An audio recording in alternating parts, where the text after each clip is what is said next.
dia juga nggak bisa cerai juga gitu. Jadi ya udah, walaupun mungkin dia nyaman gak nyaman ya tetap aja itu kan jalan gitu loh. Oke, balik lagi sama gue Amri.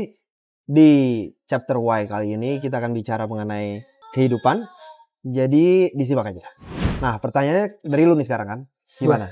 Lo setuju gak sama statement yang pasangan yang baik itu pasangan yang bisa nerima lo apa adanya? Bukan baik kali ya. Pasangan yang berkomitmen kali ya.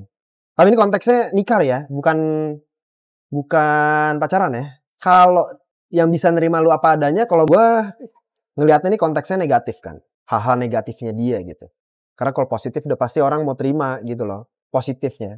Nah kalau negatif dia mau terima, nah ya itu bagus. Nah dalam konteks pernikahan menurut gue ya itu bagian dari komitmen. Jadi lo setuju sama itu? Setuju kalau gue. Tapi kan kalau misalnya lo nerima pasangan lo apa adanya, berarti gak ada hal positif yang bisa lo kasih ke pasangan lo. Kalau lo menerima benar-benar seutuhnya dia. Sementara kan lo pasangan kan harus bisa membawa perubahan ke yang lebih baik sih. Kalau menurut gue masalah perubahan itu nggak gini. Kalau lo mau ngasih value yang positif, yang menurut lo positif, yang lo rasa bisa merubah dia gitu ya, bisa lo kasih. Tapi kan permasalahannya, apakah dia mau berubah atau enggak, itu bukan urusan lo gitu loh. Maksudnya tujuan kita ngasih sesuatu yang positif itu cuma sebagai, baik itu guidance, baik itu sharing, apapun bentuknya itu terserah, lalu name it lah itu. Cuma tujuan akhirnya adalah bukan selalu untuk dia berubah gitu. Karena kalau tujuan awalnya punya mindset untuk dia itu berubah dengan lu memberikan value lu yang positif ya itu pasti lu akan susah berhubungan kayak gitu. Karena lu pasti akan gondok. Gak semuanya dia bisa rubah. Karena karakter kan.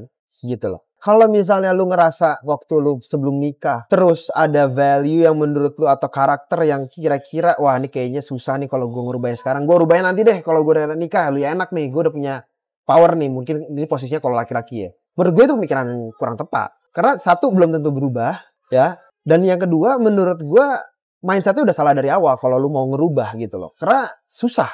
Ngerubah itu tuh pasti susah. Karena lu kan orang baru. Orang tuanya aja belum tentu bisa ngerubah gitu loh. Karena itu udah kebentuk lama kan. Mindset yang mana yang tepat menurut gue, ketika lu udah bisa lihat kira-kira ini kayaknya ada kekurangan di sini. Pertanyaan yang tepat adalah menurut gue yang lu bisa tanya ke diri lu, kalau dia nanti setelah gue kasih tahu yang benar kayak gini, menurut gue ternyata dia nggak berubah dan akan terus begitu sampai kita berdua mati, sampai kita tua, lu siap nggak? Itu pertanyaannya. Kalau misalnya lu siap, gas. Kalau nggak siap, jangan. Tapi hubungan bukan ada tuntutan deh. Hubungan selalu ada tuntutan kan? Iya. Kalau padanya nggak ada tuntutan dong. Yang mana dulu? Core value iya. Karena kalau gue ngertinya konotasi itu hubungannya sama yang kebiasaan itu. Bukan masalah core value. Kalau core value jelas. Kalau misalnya nggak masuk unsur-unsurnya ya kita cabut, nggak jadi, mohon maaf. Tapi kan kalau core value-nya udah aman, oke, kita gas kan. Nah, baru situ nanti kan pas kita kenal lebih ini baru kita tahu, oh ini kayaknya kira-kira ada yang ini nggak pas nih kayaknya nih kalau kayak gini nih. Kebiasaan ini segala macam. Dan itu kan yang kayak kita udah omongin sebelumnya. Itu pasti yang paling cuma 20% kayak yang lu pernah bilang kan. Sedikit banget tuh gitu. Karena pasti itu hubungannya sama kebiasaan. Gue gak yakin itu hubungannya sama core value-nya gitu. Karena kalau value udah gak sama, lu harusnya sih gak akan dilanjutin ya kalau misalnya udah beda di situ. Nah makanya yang berarti nggak bisa apa adanya. Apa? Berarti nggak harus apa? Berarti bukan berarti apa adanya dong. Berarti hubungan itu nggak harus nyari yang bisa nerima apa adanya dong. Gini, kalau gua jawab pertanyaan lu tadi itu untuk yang masalah kebiasaan. Kalau kita mau pecah, lu mau tanya yang tadi masalah core value, iya itu nggak bisa. Tapi kalau ini ngomongnya masalah kebiasaan, ya lu harus terima gitu. Nah, cuma kenapa tadi gua langsung jawab kayak begitu, bahwa ini ya lu harus terima. Karena menurut gue yang namanya pasangan yang baik adalah ya pasangan yang bisa menerima pasangannya apa adanya gitu. Nah kalau gue ngeliat statement kayak gitu, konotasi gue tuh pasti ke kebiasaannya dia. Karena kekurangan-kekurangan itu biasanya adanya di kebiasaan, bukan di core value-nya gitu. Karena core value itu udah pasti filter pertama. Jadi kalau lu gak cocok, lu pastinya gak akan lanjut nikah gitu loh. Gitu. Ya belum tentu, kan banyak juga yang nggak dibicarain di awal. Nggak dibicarain ya bisa juga, nggak dibicarain atau mungkin nggak kepikiran jadi nggak dibicarain kan, bisa juga. Bisa kan? Bisa, ya mungkin karena belum ada guidance dari orang tuanya, dia juga nggak kepikiran, jadinya nggak diomongin tuh ternyata. Tapi pas sudah nikah dia baru tahu, Ternyata nih value nih core value-nya nih kok gue gak ngomongin dari awal nih gitu. Ya bisa juga. Bisa. Ya cuma kalau udah itu terjadi ya, menurut gue kalau masih dalam lingkup core value, walaupun itu lu telat ngomonginnya, pertanyaannya adalah lanjutin atau enggak kan? Ya kalau menurut gue, kalau misalnya itu masih dalam lingkup core value, dan lu lupa diomongin di awal, tapi ternyata udah keburu masuk, udah nikah, ada pintu keluarnya kalau menurut gue. Apa divorce? Ya divorce menurut gue. Karena core value kan, gitu loh.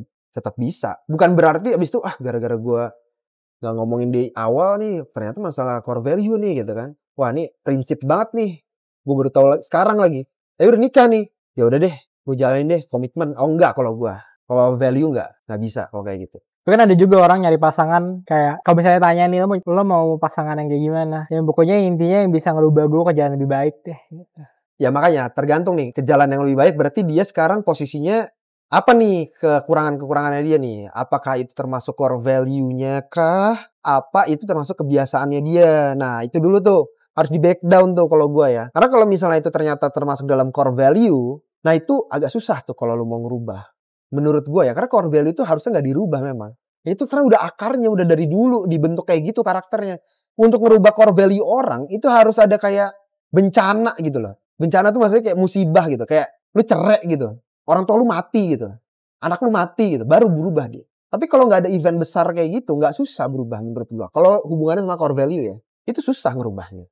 Berarti nggak bisa dong. Nggak bisa memang. Tapi kalau misalnya itu masalahnya kebiasaan doang dan core value-nya masih nyambung, nah itu mungkin bisa. Kalau misalnya dia bilang gue butuh ada yang istilahnya support gue lah atau ngasih tahu gue lah, mungkin karena ilmu gue di sini agak kurang nih, jadi gue butuh bimbingan misalnya gitu. Ya gue juga sambil lagi belajar juga misalnya gitu ya, itu mungkin beda cerita. Jadi core value-nya sama, cuma ya ini yang masih bisa ditoleransi lah. Oh kalau itu sama.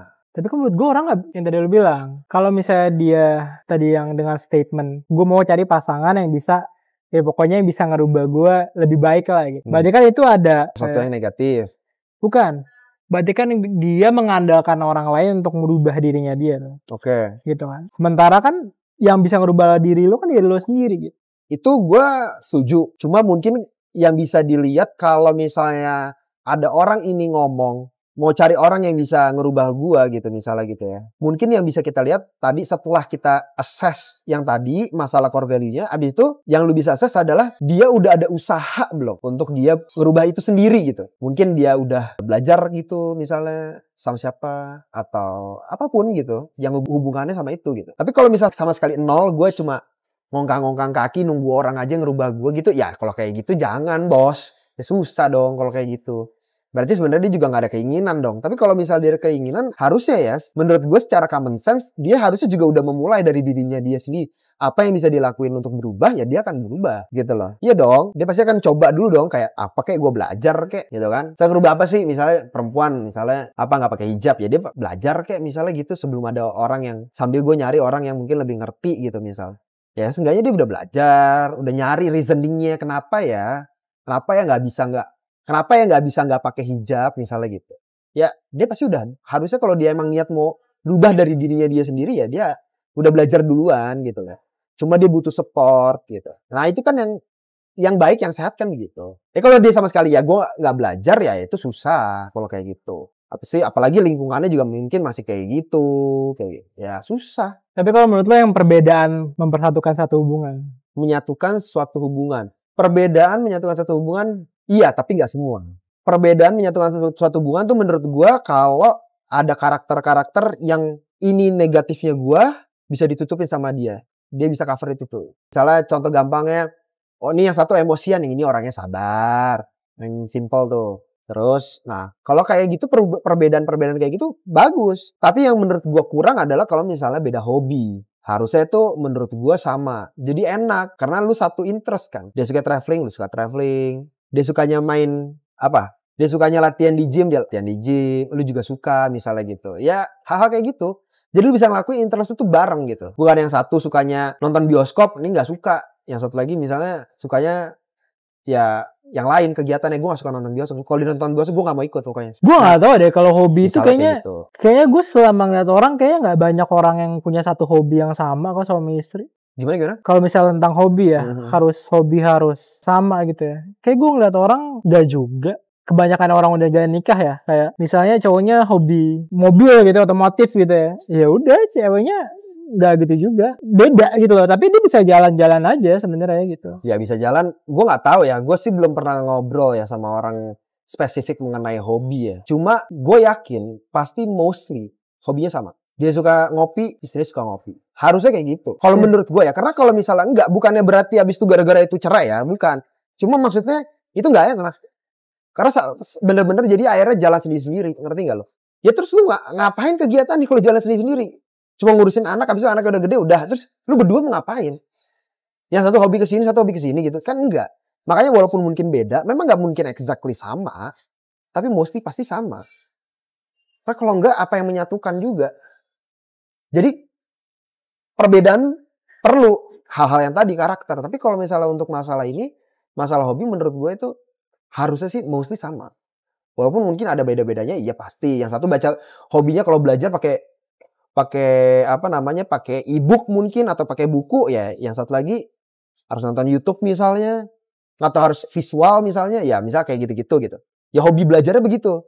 Atau misalnya ya itu tadi masalah ngopi yang paling common tuh yang bisa gue lihat ya, sama-sama suka ngopi, sama-sama suka lari. Kalau tapi gue jarang kok ketemu. Gue ngeliatnya gitu. Satu hobi yang sama tuh gue jarang.Gue selalu lihatnya kayak ya mungkin beda. kehidupan lo. Tapi jalan-jalan aja. Jadi gue nggak pernah memasukkan bahwa gue punya pasangan hobinya. Iya, karena kalau menurut gue, lu juga nggak bisa cerai gara-gara beda hobi. Ya karena itu kan ya makanya gue bilang itu kan kebiasaan. Lu ya, itu beda juga. Makanya gue juga nggak pernah masukin. Ya iya makanya. Jadi kan susah juga kita ngejudge-nya, kecuali kita tanya langsung ya. Enak gak sih beda hobi? Kita kan, gue sih jujur belum pernah nanya kayak gitu ya. Gue cuma baru tahu hal-hal kayak gitu ya dari nyokap gue, masalah beda hobi gitu loh. Itu aja kalau gue taunya. Kalau misalnya gue tanya langsung temen gue sih enggak, gue belum pernah kayak gitu. Toh juga dia juga nggak bisa cerai juga gitu. Jadi ya udah, walaupun mungkin dia nyaman gak nyaman ya tetap aja itu kan jalan gitu loh. Kalau masalah beda hobi mah. Penting komunikasinya bagus ya. Iya, yang penting komunikasinya bagus. Bisa, gue tuh selalu mikir ya kalau misalnya gue bisa ngobrol lama sama dia tuh, itu berarti pas sama gue. Hobi nongkrong kan? Enggak, apapun kita. Ya karena kalau ngobrol kan harusnya nongkrong dong. Karena gue kan tipe orang ya nongkrong maksudnya bukan berarti keluar ya, bisa juga nongkrong di teras rumah kan bisa kan? Iya. Pokoknya gue yang penting itu sih. Kalau gue tuh hobi nongkrong, karena nggak semua juga hobi nongkrong. Kayak ngobrol aja lama berjam-jam di mana gitu. Kan belum tentu semua orang kayak gitu juga. Ya contohnya bokap nyokap gue juga nggak suka kayak gitu. Ya, bokap gue nggak suka kayak gitu. Nongkrong nih, misalnya di mall, nyokap gue suka tuh nongkrong di mall lama-lama gitu. Ngopi, ngobrol berjam-jam, ganti tempat ngopi lagi. Bokap gue nggak bisa kayak gitu. Sejam 2 jam udah pulang, nggak mau. Paling lama 2 jam pulang. Oh, kalau bokap nyokap gue suka ke mall, tapi bokap gue ngopi, nyokap gue muter-muter. Ya, bokap gue nggak bisa sama sekali malah. Pulang. Nah, kalau bokap gue bisa gitu. Maunya pulang, nggak mau kayak ya udah lu masih mau, ya udah kayak bokap nyokap lu gitu. Udah gitu ya udah gue cari kesenangan gue sendiri. Bisa kemana gitu. Nggak bisa bokap gue. Sukanya di rumah, ya udah di rumah. Ya kalau kebiasaan keluarga gue karena nggak ada yang demen di rumah. Ya. Sebenarnya selalu pergi. Oke, jadi kesimpulannya perbedaan juga perlu. Cuma yang penting sebenarnya perbedaan dalam hal karakter yang bisa saling nutupin, terutama untuk pendidikan anak-anak gitu. Jadi lo bisa saling support lah satu sama lain gitu. Selain itu ya harusnya kalau apalagi hubungannya sama hobi itu mostly sama sih setahu gue ya. Jadi ya semoga aja bisa menjadi insight baru buat lo. Jadi kalau lo ada pendapat lain boleh komen ya.